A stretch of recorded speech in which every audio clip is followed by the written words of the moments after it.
Welcome to New Mexico Black Rifle Operators Union. I'm your host, Sean. Today I wanted to talk about, some kind of white pill moments and weird ways.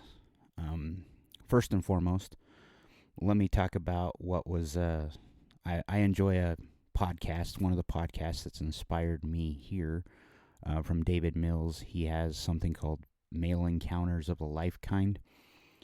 It's the first time I've ever heard anyone that I know locally that is usually pretty reserved in their political stances, and usually apolitical, come out with him and his crew. So Ken also came out and they were talking about male role models or male roles.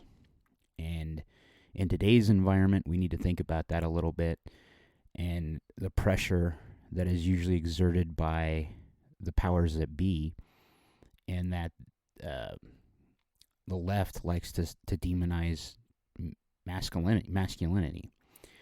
And they had a podcast on Male Encounters of the Life Kind. Why they were talking about man up, and they were basically going off on.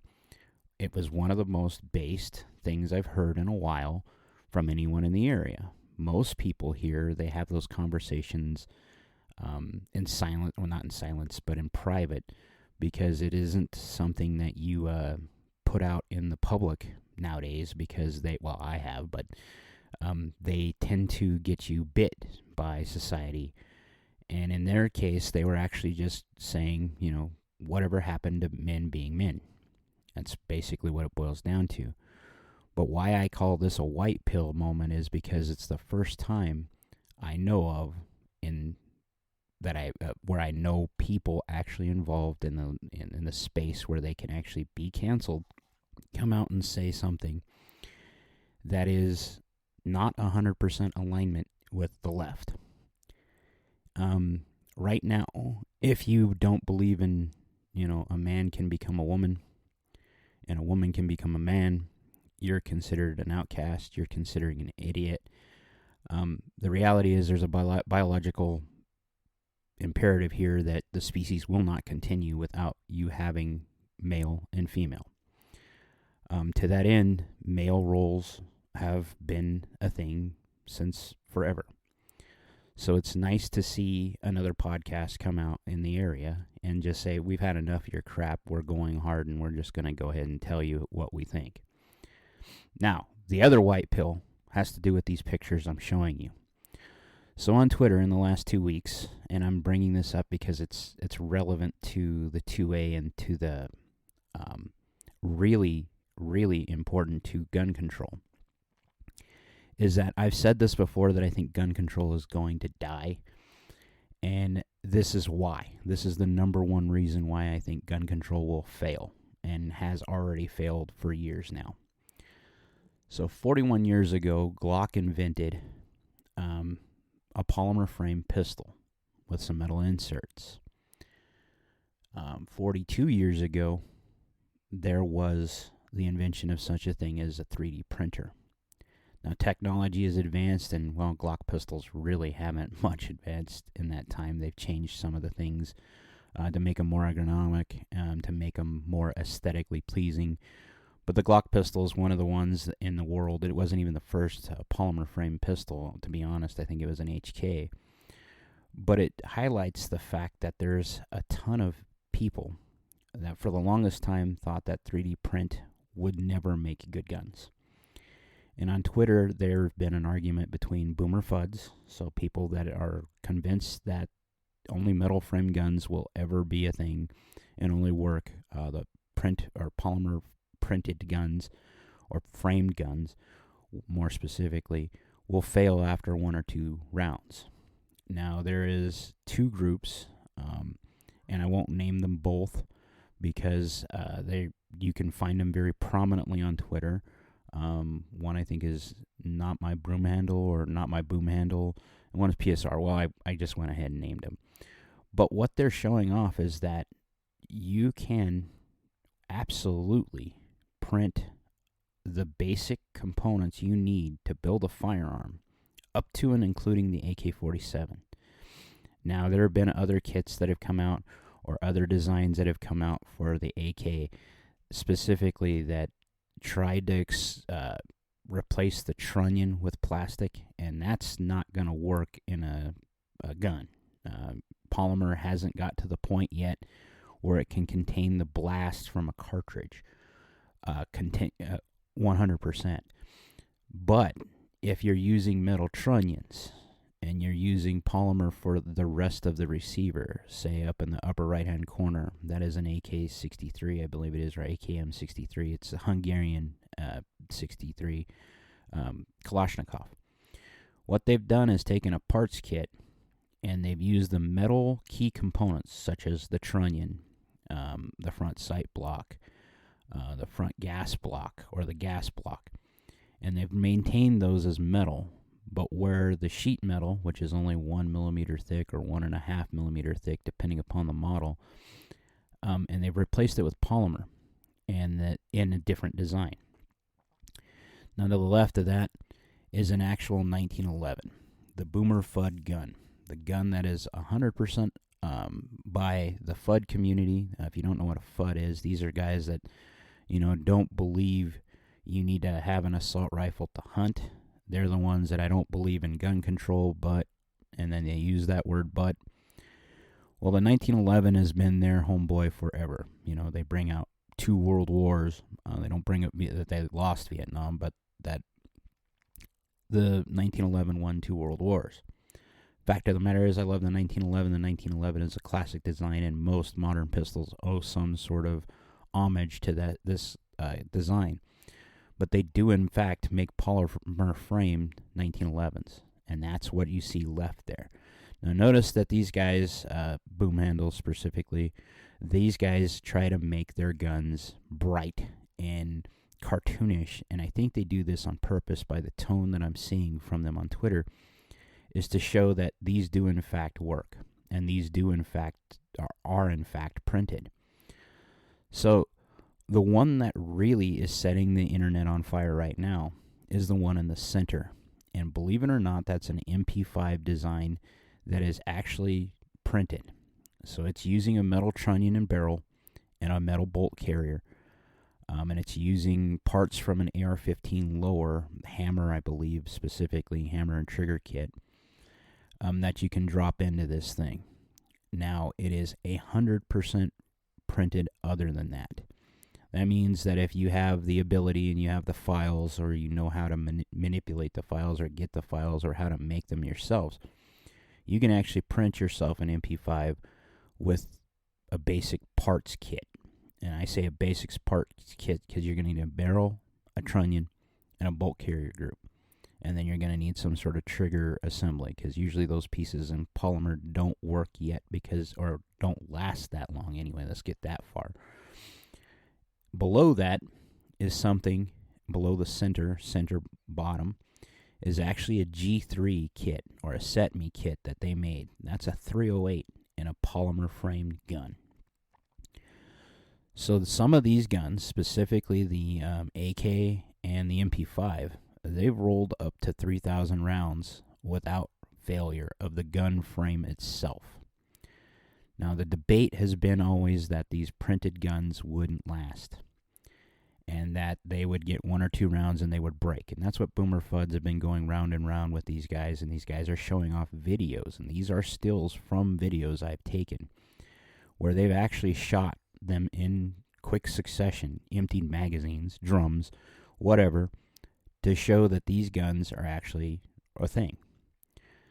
Now, if you go back to something called DefCAD, 11 years ago, Cody, I don't remember his last name, Cody came out with a company called DefCAD, and DefCAD was putting all these files for these types of weapons up for you to get without anything. You just had to go find them, search for them, download them, and you got them. And it was ruled in court that these were actually protected speech. Now, Cody got into some later trouble, and I think that the government kind of set him up. That's what it looks like to me. So that he would actually end up failing and having to step away from DefCAD because of the stuff he'd done in his other private life. Now, what I think is hilarious about this is there are a number of areas now where you can find these files. Now, it has never been illegal for anyone in the United States, an American citizen who is not a prohibited person, to make their own or manufacture their own firearms. To that end, this is designed, or these types of guns are designed so that you can pull them off the internet, and if you have a 3D printer at home, okay, their 3D printers have dropped in price, and you get a good one that is capable of printing with fidelity and accuracy, which again isn't impossible nowadays, and you know the basics of 3D printing, you can now manufacture your own firearm. Now, this terrifies a lot of people, but to me, this is the great white hope of the firearms industry. Because even if the government came in and banned everything and found a way to take everything, what they're showing in no uncertain terms is that you'll be able to get them. Now, what does that mean?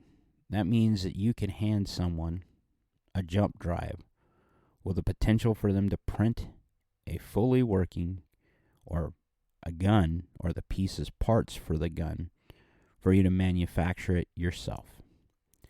Now, in places around the world where such things are prohibited, I like this from being the anarchic type person or the anarchist, because this tells you that the government cannot curtail your right to self-defense. Whether you're, like I've said before, the government has a monopoly on violence only insofar as the American people have not reacted and have not tried to curtail them by force. We have not seen the need to.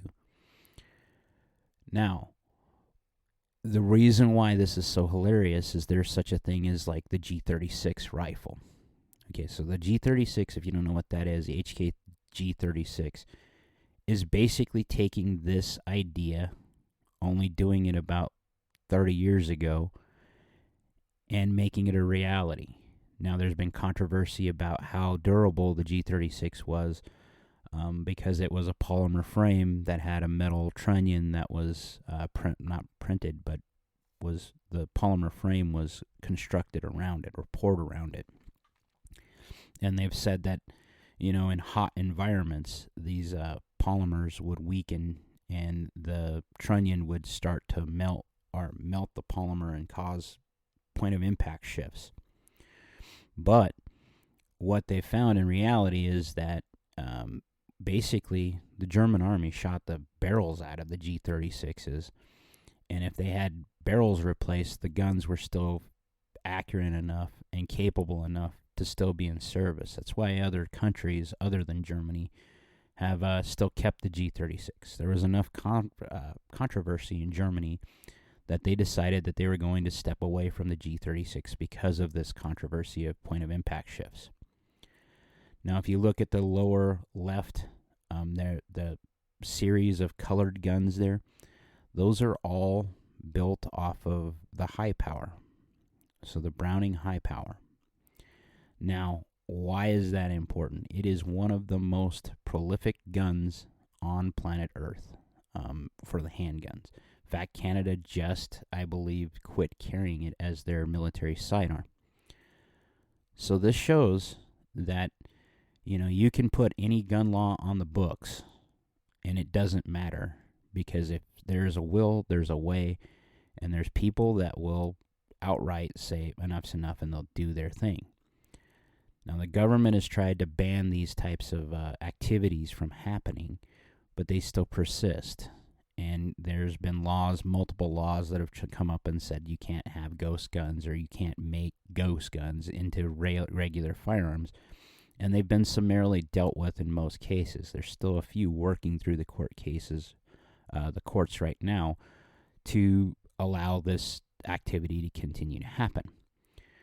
But why this gives me great hope is that no matter what happens on the political stage, the 2A is well and alive, and that there's a younger generation of people that have taken up modern technology in the guise of saying, no, we're done listening to your laws. Your laws are stupid and they're not actually worth a damn because they're not going to stop a damn thing. You cannot tell me that someone who can print and design something as complicated and intricate as, say, the MP5 in the center there, that they can't put two and two together and make a box with a spring and a follower for a magazine. So, and there are already designs out there on these sites and through other places that you can find magazines to print at home. Now, what quality depends on your capability. But just like everything else in the 2A, if you work at something long enough, train at something long enough, you definitely can get the skill set you need to make something like this. Now, if you think about this, technology is advanced. I mean, if you look at a computer from 1980s and you look at one today in 2023, holy crap, the amount of computing power that they had in the 80s, you have probably 10 times or 5 times that in your cell phone. So it gives me hope in knowing that additive manufacturing is what this is called, is taking off in a big way. And that there is absolutely no way to stop this or put this genie back in the box. And this gives me a white pill in that it doesn't matter how aggressive the left gets or those turncoat Republicans who they tell you they're all about the 2A and then immediately vote against it, that they'll never fully succeed because these things exist. And not just that, there's also people making 80% lowers and everything else in metal. If you have the skill set and you learn how to do this stuff. Now, these aren't things you can just assemble. You have to have a series of skills to make this work. So, if there's some sort of criminal element using these, and they claim there is, it's because they got the knowledge from somewhere else. And knowledge is power. And there's no way on God's green earth that you're ever going to stop the knowledge of how to make a firearm. And you can look at that when it happened with Shinzo Abe. Shinzo Abe was killed by an improvised weapon in Japan. So Japan has had firearms. Basically, they don't have the 2A. They never have. But they've had them completely off books for years. And Shinzo Abe was the former prime minister, and he still was killed by an improvised gun. You cannot tell me that these couldn't be used to acquire another firearm in a pinch if it got to that point. But more specifically, how do you regulate something that allows other things to be made? That has always been the case for the firearms industry, but it's even more so the case when it comes to this type of firearm. We're a long ways away from the first polymer Liberator pistol that was all polymer except for the firing pin, I believe. And it was just a nail that had to be modified. And it was a single shot gun that maybe lasted 1 or 2 rounds before it broke. And that's what these boomer FUDs keep thinking about. But when you see that technology has advanced, and these guns are, these pistols that they were showing off were going without any problems, any hiccups. And if it's just going to cost you a few bucks to print the frame, are you really concerned about the longevity of it if it'll do the task at hand that you need it to do at the time? Meaning that at the 3,000 round mark, if one of these guns starts showing some wear, what's to stop them from remaking it? There's nothing. And that's why I think we have a lot of white pills of hope and optimism. I see people that normally wouldn't become political, wouldn't jump into the culture war, jumping in and saying, no, right is right. We need to address this because this is becoming more of an issue. And then you have people that are outright flouting the law, rules, I should say, or what they say you shouldn't be able to do, and they're doing it. So I think there's a great bit of hope today, even though today is a horrible day if you think about it historically. Today, the federal government went out and Waco happened. Waco is a big deal. Waco was a big eye opener that the government will, in fact, use deadly force against you if they so deem it so. That's basically what that boils down to. I have great faith that this type of technology will keep the bad guys thinking about not screwing with us for years, because this cannot stop. The genie's out of the bottle. There is no way to put it back in, and there's nothing that's going to stop it. Like, share, subscribe, be great.